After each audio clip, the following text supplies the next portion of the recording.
Parking आहे. चप्पल काढ ना, मला वेगळंच. Hello guys, welcome back to our channel. आम्ही आलेलो आहोत गोवर्धन इको विलेज. हमरापूर आहे ना, हे गालताऱ्याला आहे आणि हमरापूर मार्गे रस्ता आहे. आणि पालघरपासून किती किलोमीटर आहे? 25 किलोमीटर, 30 किलोमीटर.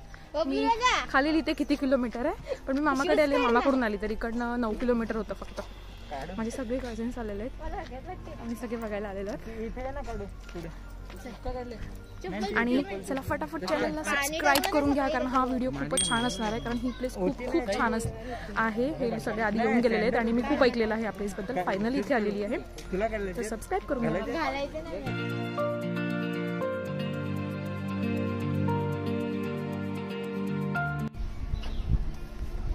थोड्या सगळ्या गोष्टी, टेम्पल, गुरुकुल, राधानगरी, पार्किंग, विलेज आहे, इको विलेज वगैरे सगळ्या गोष्टी इथे आहेत. स्टार्टिंगच ठेवलेलं. चल हे करा ये ना.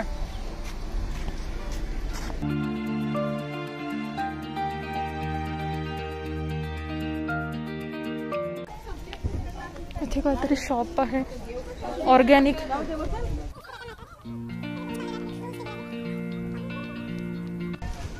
वेळ सकाळची इकडे वेळ दिलेली आहे. जर व्हिजिट करायचं असेल तर सकाळी 8:30 ते 12:30 आणि संध्याकाळी 4 ते 6 वाजेपर्यंतचा वेळ आहे.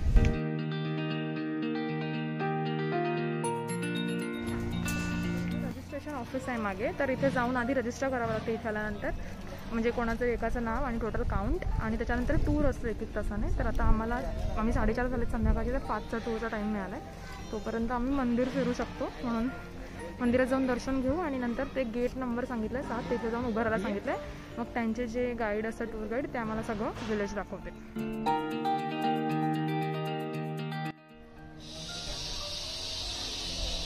हे मंदिर आहे, इथे सगळं राधाकृष्ण, सगळ्या पेंटिंग्स आहेत वेगवेगळ्या. ते श्रीकृष्ण ते माखन खाताना, ते पाण्यात मस्त पेंटिंग्स आहेत ना. ते लहान असताना. खूप सुंदर जागा आहे, डू विजिट यार. खूप पीसफुल आहे.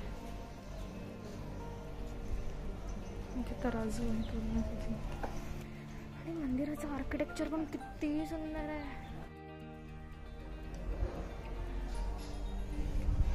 आणि हा भोवतालचा परिसर पण खूप सुंदर आहे.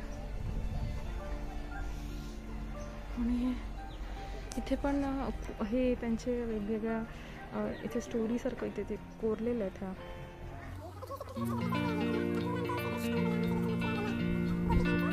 होळी लीला, मग ते होळी लीलाचं इथे केलेलं आहे. रासलीला आहे, तर मग रासलीला इथे केलेलं आहे. हे सगळ्या वेगवेगळ्या ज्या पण घटना आहेत, श्रीकृष्णाच्या आयुष्यात घडलेल्या वेगवेगळ्या घटना आहेत, त्या इथे लिहिलेल्या सुद्धा त्यांनी. आणि इथे वर सगळं ते कोरलेलं आहे तसं.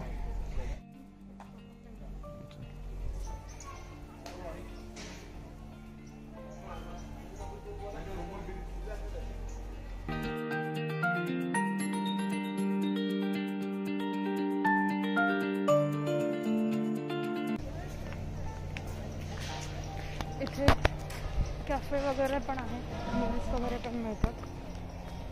हा 7 नंबर गेट आहे, इथे 5 वाजता बोलवलं आहे. इथून इको विलेजचं तिकीट मी देते.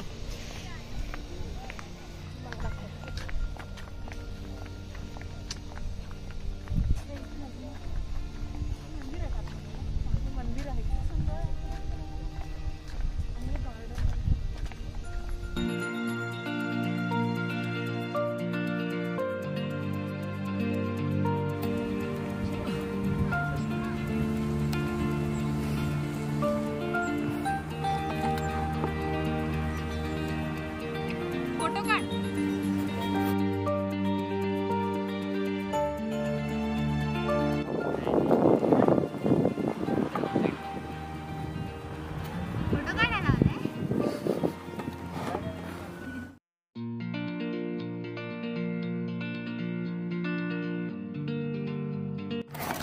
पुढे ते मासे तुला काढायला.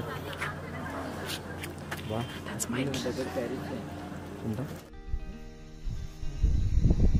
हे मंदिर आहे. ह्या मंदिराच्या आतमध्ये जसं आधी नेला होता, इथे नाही अलाउड. कॅमेरा वगैरे फोटो दिलेला म्हणून तिथे नाही काढला, पण हे आपण वास्तूचं घेऊ शकतात शॉट्स म्हणून हे घेतलेले आहेत.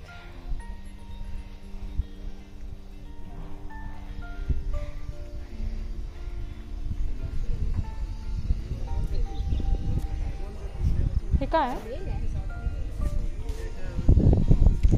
हा इथून दिसतो, हा कोहोज फोर्ट आहे ना रे, हा कोहोज फोर्ट दिसतोय तिथे पण एक जाणार आहे ट्रेक करायला. आमचे जिजो घेऊन जातील तेव्हा.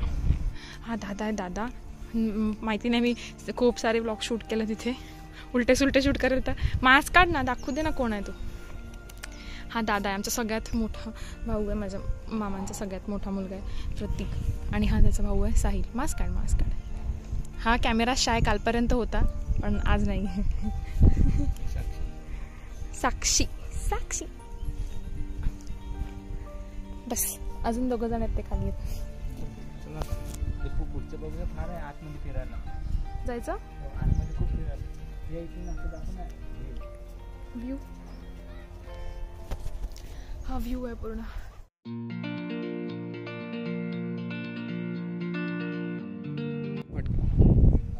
कोच किल्ला आहे, कोच फोर्ट आहे आणि खूप छान आहे. खूप डिफिकल्ट असतो. इथे जाणार आहेत आम्ही एक दिवस. जायचं ना साई व्हिडिओग्राफर आहे.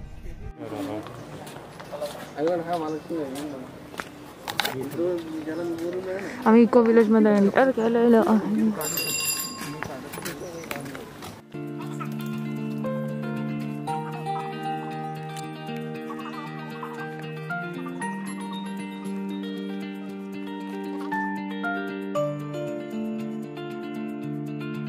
इकडे मथुरा आहे, हा कृष्णाचं जन्मस्थान आहे. अच्छा, हे वृंदावन पूर्ण बनवलेलं आहे ना, मथुरा.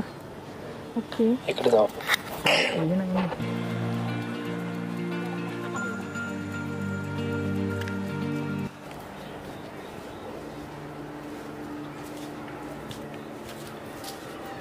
कृष्णाचं जन्मस्थान आहे मथुरा. या कारागृहामध्ये कृष्णाचा जन्म होतो. मध्ये ठेवून कोकोला घेऊन जातात. इथून ते कोकोला जाणार. मग या इथेच बुद्धेश्वर महादेव आहेत, भगवान शिवजी. प्रत्येक ठिकाणी शिवजी असतात धामरक्षक म्हणून. ते बुद्धेश्वर महादेव इथे शिवजींची स्थापना केलेली.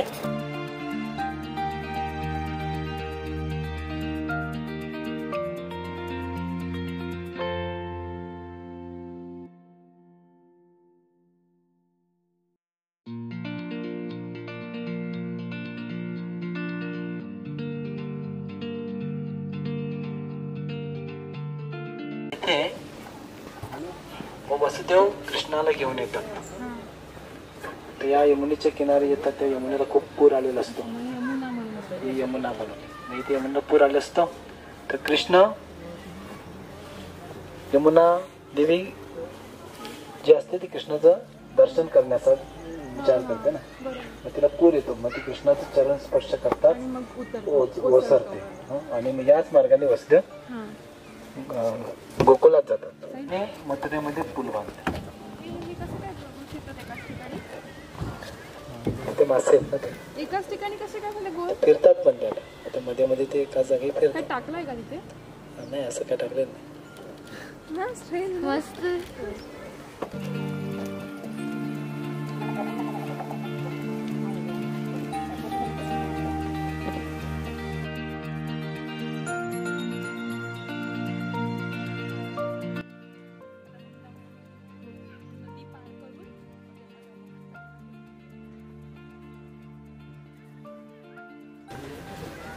गोकुलामध्ये त्या ठिकाणी कृष्ण जेव्हा लहान होते तेव्हा ते माती खातात.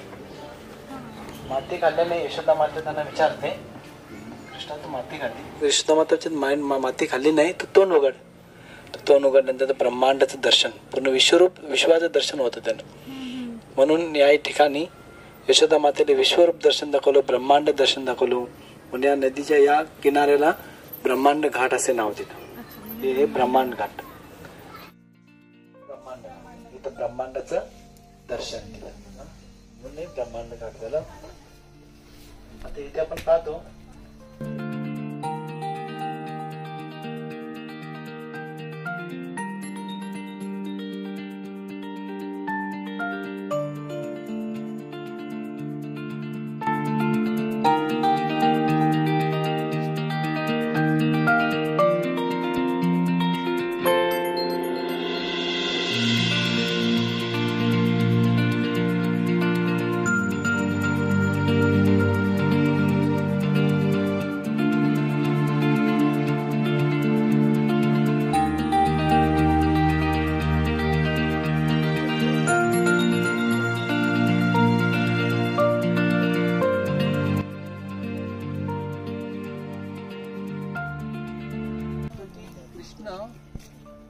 नंद बाबा जेव्हा बाहेर जातात कामासाठी त्यावेळी काय करतात, कृष्ण लहान बालक आहेत, भगवंत आहेत, तरी सुद्धा ते आपल्या वडिलांना चप्पल आणून देतात आणि डोक्यावर उचलून घेतात आणि त्यांना आणून देतात.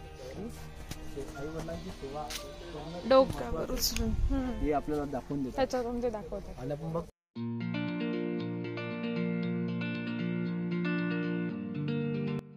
कृष्ण खूप मस्ती करतात, नटखट असतात, दयाचे माठ पडतात आणि गोपींचे पण माठ दही दूध खात असतात. परंतु यशोदा मातेला काय खोटं वाटतंय की कृष्ण कशाला खाईल, आपल्याकडे काय कमी आहे का दही दुधाचं. परंतु जेव्हा ते कृष्ण स्वतः आपल्या घरातले माठ पडतात तेव्हा ते अरे हा मुलगा माझा खूप बिघडत चालला, याला काहीतरी शिक्षा केली. तर कृष्ण त्याला काठी घेऊन धावते तेव्हा हा धावत पळत सुटतो. कृष्ण यशोदा माता धावून त्याला पकडते आणि या उकलाला आणून बांधते. सांगते की या उकलाने तुला मदत केली ना वरचे माठ पडण्यासाठी, या उकलाला तुला बांधून ठेवते. अशा प्रकारे उकला बांधून ठेवलं जाते. एक रस्सी आणते, बांधण्याचा प्रयत्न करते तर 2 बोटं कमी पडते. दुसरी रस्सी आणते तरी 2 बोटं कमी पडतात. असे त्यांच्या घरातील जेवढे रस्ते होतात, नंदबाबाच्या 9 लाख गायी होत्या, ते 9 लाख गायींच्या रस्त्या घेऊन येतात तरी पण 2 बोटं कमीच पडतात. त्याचं कारण काय, आपले प्रयत्न आणि भगवंताची कृपा एकत्र आली तरच कृष्ण आपल्याला बांधतो. जेव्हा भगवंताची इच्छा असेल तेव्हाच ते आपल्याला बांधून देऊ शकतात.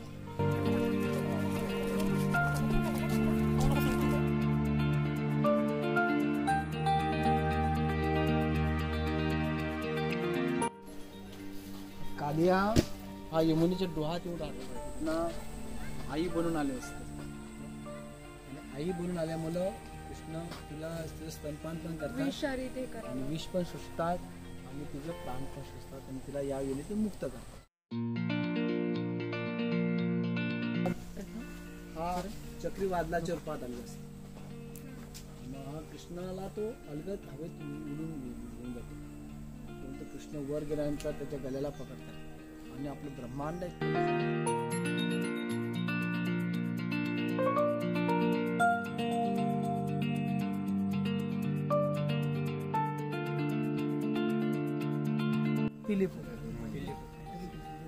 शेवटी त्या मैत्रीण ही गिराज गोवर्धन बनवली. याला परिक्रमा करतात ते राधाकुंडे आणि श्यामकुंड. अच्छा, राधाकुंड आणि श्यामकुंड 2 कुंड आहेत ना तिथे. राधाकुंड, श्यामकुंड आणि गिरिराज गोवर्धन. त्यांना तर नैवेद्य दाखवला, भोग लावला आणि पडदा लावून घेतला. कथा चालू. ठीक आहे, आमचं बघून झालंय. आता आम्ही घरी निघालो. रेडी. आत्ताच आमचा हा पूर्ण टूर संपला. साधारण 1 तास लागला, 1 आवर लागला आम्हाला. आणि खूप छान प्लेस आहे, स्पिरिच्युअल प्लेस आहे, आध्यात्मिक प्लेस आहे. खूप शांत वाटलं, खूप छान वाटलं. इथे श्रीकृष्णाच्या आयुष्यात घडलेल्या घटना, स्टॅच्यू वगैरे ते बनवले, ते एक दृश्य आहे, त्या दृश्यांसोबत सीनसोबत एक्सप्लेन केलेले आहेत काय काय त्यांच्या आयुष्यात झालं होतं. एक घटना पूर्णपणे सांगितलेली आहे. आणि आपण आतापर्यंत ऐकलीच असेल तुम्ही कथा, कुठे वाचली असेल किंवा कुठे ऐकली असेल किंवा एखाद्या मूवीमध्ये बघितली असेल. पण इथे मला कथा माहीत होती पूर्ण, तरी पण इथे जी एक दृश्यांना असं समोर बघून ते त्यांनी जसं वृंदावन बनवलेलं आहे, गोकुळ बनवलेलं आहे, ती यमुना नदी बनवलेली आहे, असे छोटे छोटे जे त्यांनी प्लेसेस जे त्यांनी रिक्रिएट केलेले आहेत ते बघत त्यांची जी कथा ऐकण्यात मजा होती ना, ती पूर्णपणे वेगळी होती. खरंच खूप छान वाटलं आम्हाला, सगळ्यांनाच खूप आवडलं. आणि ही माझी भावंडं हे सगळे आधी येऊन गेले, पण त्यांनी ते टूर गाईडसोबत आधी गेले नव्हते, तर त्यांना पण आज फर्स्ट टाईम ऐकलं, त्यांना पण खूप आवडलं ना साहिल? खरंच खूप छान वाटलं. तर मी खरंच ह्या जागेचं जे लोकेशन आहे ना ते डिस्क्रिप्शन बॉक्समध्ये ॲड करेन. तर तुम्ही कुठेही राहत असाल ते लोकेशन तुम्ही गुगल मॅपमधून सर्च करून बघा. तुमच्या म्हणजे तुम्ही जिथे राहतात तिथून किती दूर आहे, तुमच्या सिटीपासून, गावापासून किती लांब आहे बघा. आणि तुम्ही पण खरंच व्हिजिट देऊन या, फॅमिलीसोबत या, फ्रेंड्ससोबत या. खूप छान जागा आहे, खूप बरं वाटलं, वर्थ होतं इथे येणं. आणि हा व्हिडिओ आवडला असेल तर ह्या लाईक बटनवर क्लिक करा. सबस्क्राईब केलं असेल तर प्लीज सबस्क्राईब करा. आणि ह्या व्हिडिओ जास्तीत जास्त लोकांपर्यंत शेअर करा आणि त्यांना ही सुंदर जागा द्या.